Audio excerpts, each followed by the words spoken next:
Hello. There is a brand new edition of Horus Heresy just over the horizon. So when better than now to take a look back at a moment in time when 40k, Warhammer, and Games Workshop were entering a brand new era. A year in the midst of a transition when some of the greatest innovations in Warhammer history were taking place. There are plenty of pivotal years in Warhammer's past. 1983, when the original Warhammer Fantasy was first published. 86, when Warhammer Fantasy Roleplay deepened the world in which that game was set. 87, when 40k Rogue Trader was first published, and that universe began in earnest. Or the monumental second edition of 40k in 1993. Today, we're exploring a year that is no less important. One that was full of board game curiosities, a few false starts, and the full embrace of the ruinous powers. The year when the Horus Heresy first began. I'm Jordan, this is Jordan Sorcery, and today we're exploring the year in Warhammer 1988.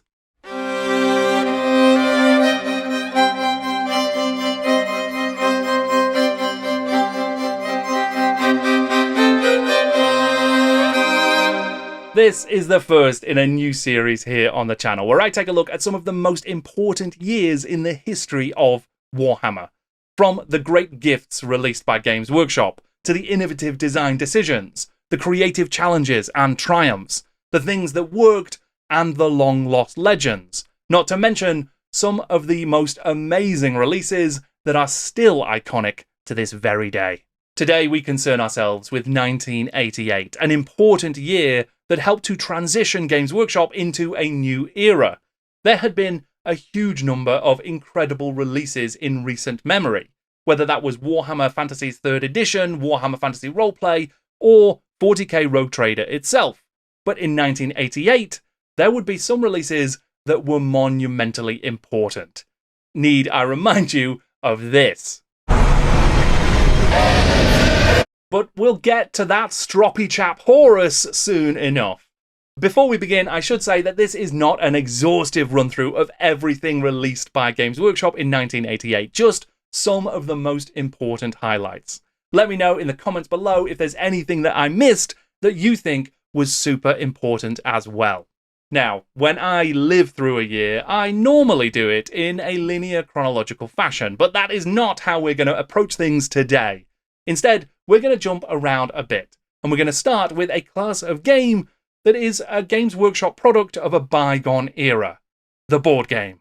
Designer Stephen Hand joined GW to create several fondly remembered board games in the mid-80s, including Chainsaw Warrior, but probably the most famous is the still-in-print Fury of Dracula. Hand also designed a sister game that tackled a different universal monster that was released in 1988, Curse of the Mummy's Tomb. By 88, the grandpappy of Games Workshop board games was already well established. Robert Harris's Talisman had been published 5 years earlier and had racked up a 2nd edition and 3 supplements since that time. Talisman Timescape would be a wild departure for the fantasy game, offering a glimpse into science fiction worlds. As well as a new warpy-wimey board extension, there were new player characters that tied into other GW games of the era. An astropath and a space marine from Rogue Trader popped up, and the Chainsaw Warrior himself did as well. Maybe a little out of place, but very fun to be sure. There was also an archaeologist character who must have hopped the fence from the Mummy's Tomb. Elsewhere, the often overlooked Dungeon Quest received a Catacombs expansion, and the very fondly remembered combat cards made their first appearance. This was also an era when Games Workshop still had a foot more firmly placed in the RPG business, at least for a little while longer, and so there were more installments in the legendary Enemy Within campaign for Wuthrup. However, Games Workshop's publication of third-party RPGs, like Paranoia, was more or less coming to an end by this time. There was another classic release that wasn't a role-playing game, but had started life that way. It was the game of Highway Warriors, Dark Future. The world of Dark Future was conceived as a role-playing game by Mark Gascoigne, one of the key folks who would go on to launch and lead the Black Library. It was a dystopian view of an America that had gone off the rails, where climate crises ravaged the globe, corrupt corporations controlled society, even more corrupt politicians would let them, and pop culture was dominated by the adventures of merciless bounty hunters called Sanctioned Ops. Warhammer co-creator Richard Halliwell had been working on a set of car-based combat rules, described in White Dwarf as a truly elegant war game, and they were paired with Gascoigne's phenomenal dystopian world. It would be a little while before the Dark Future universe really popped at the hands of the incredible author Kim Newman and his series of novels, but it still feels like even if the game was flawed, the world it was set in deserved to last far longer than just the few years it would stay at Games Workshop. Race cars are all well and good, but Warhammer's world has always preferred its sports to be up close and personal, and in 1988, we would see the return of Games Workshop's premier sporting fixture. It was time for the second season of Blood Bowl. The popular first edition of Jervis Johnson's fantasy version of American football had been released in 1986 and made use of cardboard standees for the players. Blood Bowl's second edition would be a premium upgrade across the board. There would be 2 full teams of brand new plastic miniatures. There had been a few metal minis released for Blood Bowl already, but over the course of 88, there would be some fantastic new teams like Jez Goodwin's Elves and Mark Copplestone's Humans, and best of all, the Ogre cover star made for an incredible miniature as well. During this era, GW made sure that their rulebooks and White Dwarf issues featured marks down one side to indicate where you should put your hole punch through them. There were ring binders available from White Dwarf, and the idea was that you could separate all your rulebook pages and then insert new rules from White Dwarf as well as and when they were released. They even included card nameplates in the game boxes so that you could put them on the spine of the binders. It's a great idea. Blood Bowl 2nd Edition also came with an amazing stone texture astrogranite playing surface moulded in polystyrene. This new pitch wasn't GW's only experiment with polystyrene playing pieces either. There would also be the release of the first version of the Mighty Fortress, a huge terrain centerpiece, primarily, though not exclusively, for use with Warhammer Fantasy. We can't talk about a year in Warhammer history without at least looking at a few of the most momentous minis released, and 1988 was an embarrassment of riches. Take a look through the 1988 Citadel catalogue and you'll find countless classics from previous and new ranges, covering some absolutely brilliant models. It was in this catalogue that the removal of Citadel C codes was entrenched. According to the Stuff of Legends website, this was also the first time that you could order individual bits, the beginning of a golden age of conversions. It also saw the removal of almost all of the non-Games Workshop miniature lines too, though fittingly, Michael Moorcock's Eternal Champion endured a little longer. The Citadel paint range continued to expand with the release of the Expert Paint set, and White Dwarf took the opportunity to showcase some really fantastic models in their heavy metal columns over the course of the year. Whilst we're talking White Dwarf, it's worth noting that November's issue 107 featured the first ever battle report for a Warhammer game, 24 Hours at Carrick Mound. Early in 1988, Bob Naismith had taken to White Dwarf to proclaim that it would be the year of plastics, and by the end of the year, there was plenty of evidence to prove his assertion correct. A couple of kits that are very much worth calling out here are the Rhino and the Land Raider. Whilst the latter attained a sort of cult following after it quickly went out of print, the Rhino really has been the unstoppable workhorse of Games Workshop plastics. Redesigned and re-engineered plenty of times since, it still remains true to the iconic design of the 88 original. There was another landmark moment for miniature making in 1988, with the founding of Marauder Miniatures. Run as a joint operation by Ali Morrison and Trish Carden, Marauder Miniatures was created to be a dedicated place for the sculpting and production of Warhammer Fantasy miniatures. Though it was only around for a few years, there would be some truly timeless classics from the Marauder stable. Take, for instance, the recently re-released and still absolutely stunning Marauder Giant. Given that Warhammer Fantasy Battles 3rd edition and Warhammer 40,000 Rogue Trader had both been published the previous year, it's no surprise that in 1988 we would see some of the earliest supplements for both games. Now, in some cases, they would be dedicated to one system, but curiously enough, there were a few that actually covered both games at the same time. An important 1988 supplement for Fantasy was Warhammer Armies. Primarily written by Nigel Stillman, it was essentially the first in what would become the faction-specific Warhammer Armies series, and 40k's Codex books. This one, though, covered pretty much the entire Warhammer range of the era, from the elves and dwarfs that you would expect, to now long-lost factions like Nippon. This book is also home to one of the most sacred photographs of the old Hammer religion. Mighty, dark-winged, avenging Lord of Chaos Brian Ansell with his mighty, avenging Chaos Army. Legendary.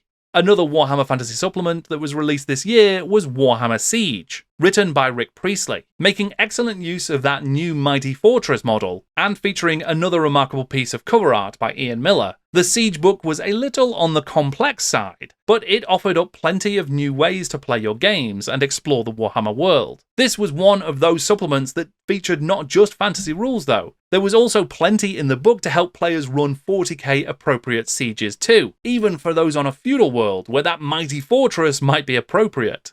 Okay, we all agree that sieges are great to play rather than, I imagine, to live, but I hear you at home asking, where is all the chaos? Well, in 1988, there would be a whole realm of the stuff. Originally conceived of by Brian Ansell as a single volume for Warhammer Fantasy's first edition, the exploration of the realm of chaos proved so expansive that it had to be split into 2 volumes. The first to emerge from its long gestation in the warp was Slaves to Darkness, a book focused on Khorne and Slaanesh. It was written by Ansell, along with Mike Brunton and Simon Forrest. In its lavishly illustrated pages, there were innumerable unforgettable stories, pieces of inspiring and corrupting art, and fascinatingly unique rules for bringing the forces of chaos to the miniature wargaming and role-playing tabletop. In many ways, it is the spirit of this book that runs through so much of the far later lore books released by the Black Library. One of the truly incredible things that accompanied the release of Slaves to Darkness was the entire range of new Chaos miniatures, featuring, in my opinion, some of the best Chaos warriors, beastmen, and demons I think we've ever seen. It was an explosion of chaotic potential that has defined the look and feel of Chaos ever since.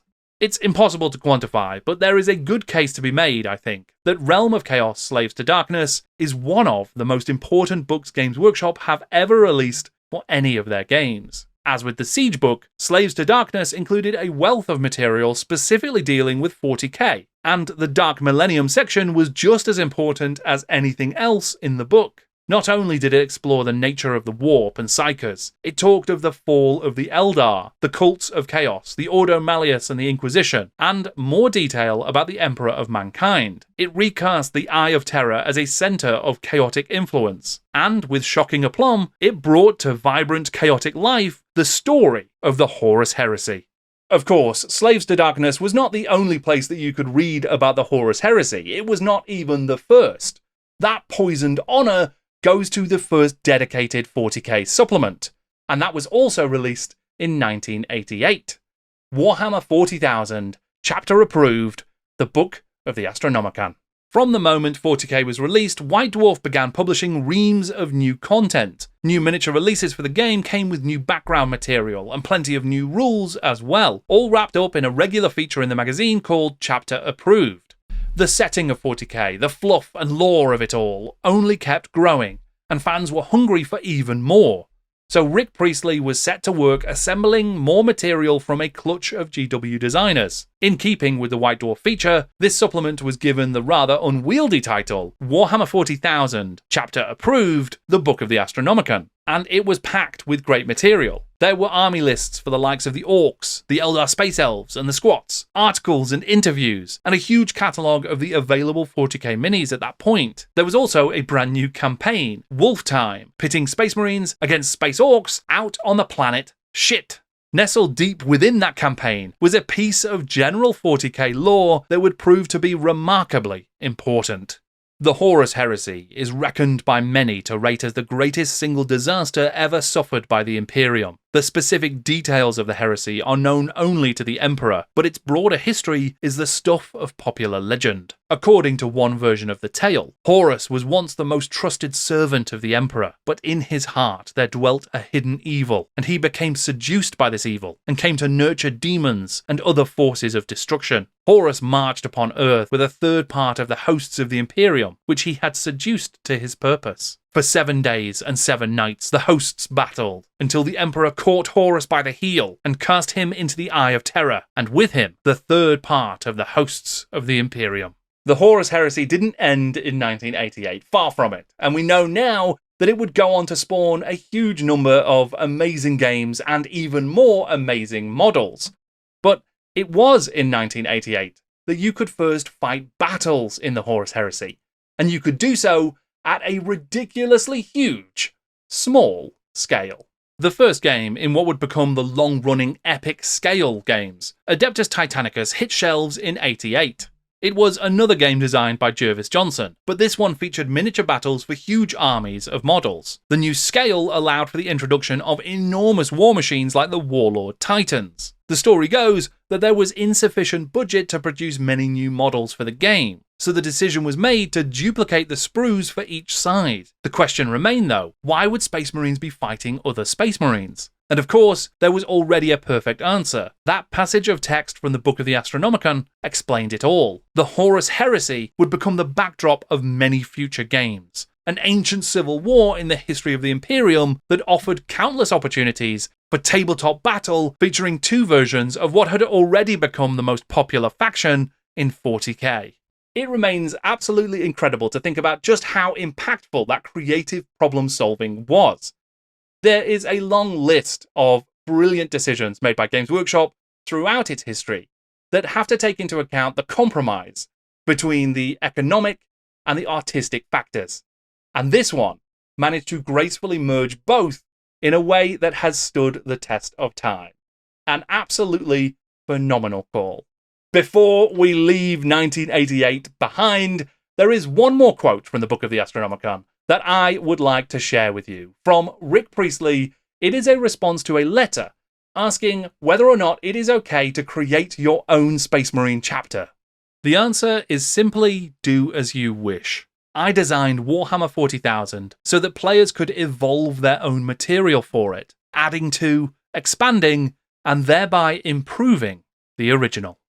The world and the hobby of Warhammer has changed a great deal since those words were written in 1988, but I would like to think that the spirit of them holds true. At my gaming table, at least, they absolutely do. I hope that you have enjoyed skipping over an entire year of Warhammer history, like the proverbial stone cast over the metaphorical lake of time. I have had a terrific time doing this. And if you would like to see another year covered in the same way, please let me know in the description below. I really enjoy this format and I would love an excuse to make more videos like this. Thank you very much for joining me. I'm Jordan, and this is Jordan Sorcery.